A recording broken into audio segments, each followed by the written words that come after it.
From the Gulf States newsroom, this is the Gulf States Gumbo, your weekly serving of stories from Alabama, Mississippi, and Louisiana. I'm community engagement reporter Maya Miller, stirring the pot this week. On today's show, unions have been relying on a different tactic when it comes to strikes, keeping it short. It's multiple holidays rolled up in one. Mardi Gras, Christmas, per day. A look at how effective 24 hours on the picket line can really be, and protections for transgender students in college. There are queer spaces all over the country. That's all coming up on the Gulf States Gumbo.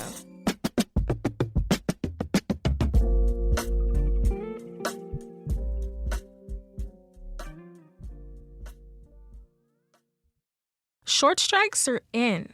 Traditionally, unions hold strikes meant to last until their demands are met. But in recent years, a majority of strikes lasted less than 5 days, according to Cornell University. And most were 1 day or less. Our senior economic mobility reporter Stephan Bisaha explains why unions are keeping it short. Strikes can be long, grueling wars of attrition to see who blinks first, the workers or the company. It could also be a party. Shout out to all the nurses out there. Hell yeah. Nurses from the University Medical Center in New Orleans went on strike in October with a very New Orleans-style picket line. It's multiple holidays rolled up in one. Mardi Gras, Christmas, per day. Terry Mogillis is a nurse at the hospital. She unionized with other nurses last year so they can negotiate a safer workplace, get pay bumps, and push for hiring more nurses so they're not overwhelmed. Our demands are really demands for the health, care, and safety of our patients. But a year later, they're still negotiating. So to prove they're serious, the nurses told the hospital, get ready for a strike. We feel that this is the right way to go, and I'm here for the long haul. Well, long haul when it comes to the negotiations. The strike was only scheduled to last 24 hours. The nurses wanted to cut down any harm to their patients and to their own paychecks. That's one big reason why short strikes have been getting more popular over the last decade. They just hurt a lot less for workers and the people they serve. Still, even a one-day strike is still disruptive, and that's especially true for a literal life-and-death job like nursing. UMC New Orleans CEO John Nickens said in a video message that one day matters to the 200 patients that are so nervous and scared but have to come to our emergency room for care. One day matters to the nearly 400 patients that are in-house receiving inpatient care. The hospital hired temp nurses so it could stay open, and the striking nurses ended up actually losing several days of work because of that. But the nurses say that One Day Matters message is actually the point. It shows that nurses have this key thing needed to win a negotiation: leverage. John Logan runs the Labor and Employment Studies Department at San Francisco State University. He says one day is all it takes for workers as essential as nurses to show their strength. If you have that type of enormous leverage that you inflict huge economic pain or huge amount of disruption by going out in a one-day strike, they are still very effective. So what about workers without that kind of leverage? Shutting down a coffee shop for a day doesn't cause nearly as much trouble as nurses refusing to work. But that hasn't stopped Starbucks baristas from going on lots of one-day strikes in recent years. Logan says low-wage workers rely on these small demonstrations for another reason. They often just don't have the savings to be able to make it through a long strike. They're just not going to be able to afford to go out on an open-ended, long strike. The employer could easily replace them. But the thing about one-day strikes, when it comes to getting companies to cave into demands, well, they just don't have a great track record. Even for nurses, a short strike just doesn't bring the same kind of leverage as one without an end date. Instead, Logan says short strikes have something that may not sound as important, but is still essential for a union win. And that's getting workers excited. If you just win an election and then say to workers, okay, your role is now over, we hand it over to the lawyers, this could take over a year, that is not a recipe for success. The only way that the union is really likely to be successful is if you can keep the workers engaged. Engaged definitely describes the New Orleans nurses on their one-day strike. They also timed it to happen the same day as a Taylor Swift concert. Nurse Dana Judkins heard plenty of passing Swifties honk their support. I'm really proud of everyone for showing up, spreading the word as the streetcar goes by, hoping that some Swifties see us and maybe post it to their story and, make it a more nationwide news. And that's often the other important goal of a one-day strike. Get the kind of media attention that comes from a long one without the same kind of pain. For the Gulf States Newsroom, I'm Stephan Bisaha. The Gulf States Newsroom is a team of journalists working with NPR and local public media stations in Alabama, Mississippi, and Louisiana to cover the issues that matter to you. Email us, connect@gulfstatesnewsroom.org. A new review from the legal defense group Pregnancy Justice shows that prosecutors in a dozen states are charging women with crimes related to their pregnancies. Our criminal justice reporter, Kat Stromquist, has more. Nearly half of all pregnancy-related charges the study found were in Alabama, more than 100 total, and Mississippi had a few cases. That was during the first year after Roe v. Wade was overturned by the Supreme Court, according to Pregnancy Justice. The report says these cases come out of fetal personhood laws, which lawmakers say protect the rights of the unborn. But the report argues those are used to punish pregnant people. Most of the cases were for alleged drug use while pregnant, not abortions. Even if the child has no harm after they're born, they're still getting charged with these charges.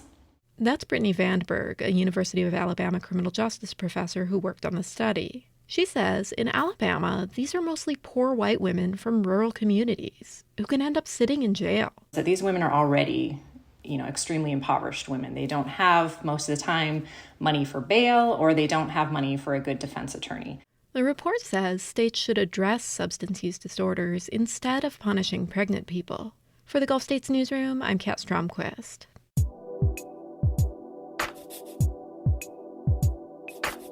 The rights of transgender students have been under increased scrutiny.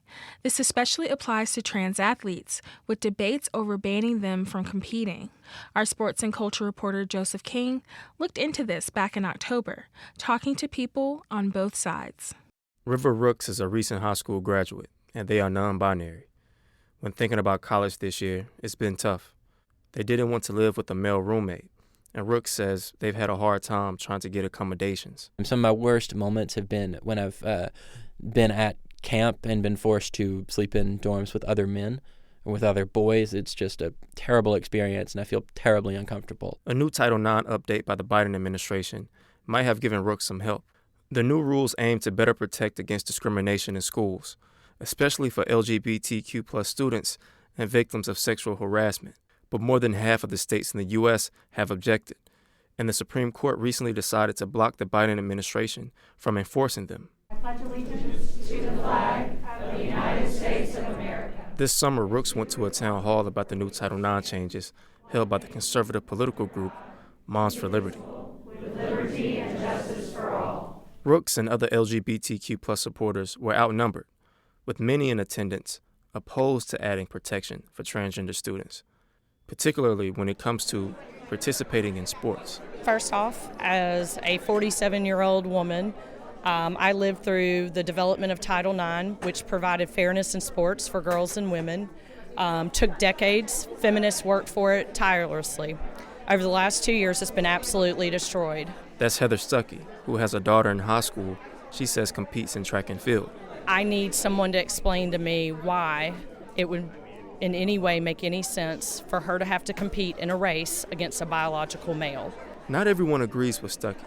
Some LGBTQ+ advocates at the town hall were vocal that trans people in sports deserve protections. River Rooks was handing out counter-argument pamphlets there at the public library before being told to stop by Moms for Liberty organizers. I'm non-binary, and I have a very close trans friend who, like I said, in school, and it has been a really terrible experience for us. We talked about sports, and she can't even think about it. The new Title IX rules were supposed to go into effect in August, but Alabama Attorney General Steve Marshall sued to keep that from happening, and so are 25 other states, mostly in the South. This pushback also came after the National Association of Intercollegiate Athletics, which governs nearly 250 small and private universities across the U.S., banned trans women from competing in women's sports. Marshall, who was at the Alabama Town Hall, says, would support that policy, believe it's appropriate and consistent with what we've done in Alabama as well. Alabama banned transgender students from competing in athletics several years ago, even though the State High School Athletic Association said they weren't aware of any. But Marshall says, well, we've seen it going around the country. This makes the public policy of the state of Alabama very clear, and so we ensure that it doesn't happen. Now Alabama's Republican U.S. Senators Katie Britt and Tommy Tuberville are calling for the NCAA to do the same. And during the Summer Olympics, both also participated in misgendering a female Algerian boxer on social media. The Southern Poverty Law Center has come out against the NAIA ban, and the ACLU is hoping the Title IX change go through across the country. For River Rooks, who is considering attending the University of Alabama at Huntsville this fall, they've decided to take a gap year and are continuing to advocate for the LGBTQ+ community here. If you're trans and don't have a supportive family or not out publicly, there are still spaces for you. The Magic City Acceptance Center has been my refuge. There are queer spaces all over the country. Several organizations that advocate for transgender individuals declined to comment for this story, with one citing fear of putting kids in harm's way. Rooks and other local activists and allies are calling for action to end negative and violent rhetoric surrounding the transgender community, and say the future of LGBTQ+ rights may hinge on who is in the Oval Office next year. For the Gulf States Newsroom, I'm Joseph King. We followed up with River Rooks after the presidential election in November.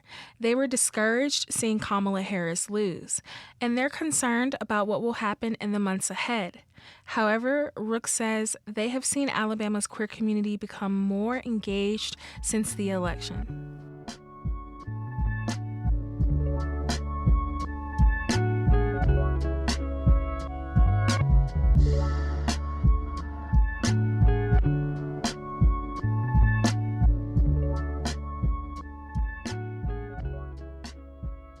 And now it's time for Gulf States Gems, a series that shines a light on some of the treasures of the region.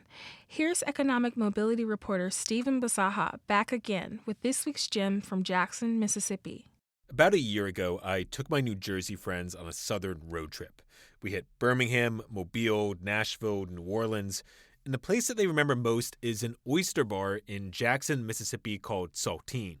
One of the first times I was there, I had the red snapper, and it was so good, I actually got hungrier and had to order the banoffee pie. Also incredible. So yeah, this was a must-stop on our road trip. Of course, my friends loved the Cajun seafood pasta, but what got their attention was that classic Southern hospitality. Our waitress was quick to share a laugh and the secret to their tasso sauce. If I want to show someone some of the best our states have to offer, I bring them to Saltine. You can see pictures of this and other Gulf States gems from across the region on our Instagram. And we want to hear about a place you consider a gem, whether it's a restaurant, a bookstore, or your favorite hideout. Send us your suggestion. Email connect@gulfstatesnewsroom.org. This week's Gulf States Gumbo was produced by me, Maya Miller. Our head chef this week is Priska Neely, along with sous chef Stephan Bisaha. Our theme music is by DJ Supreme. Special thanks to our partner stations, WBHM, Mississippi Public Broadcasting, WWNO, and WRKF. You can find us in your podcast feeds every Friday. Thanks for listening, and don't forget to stir your roux.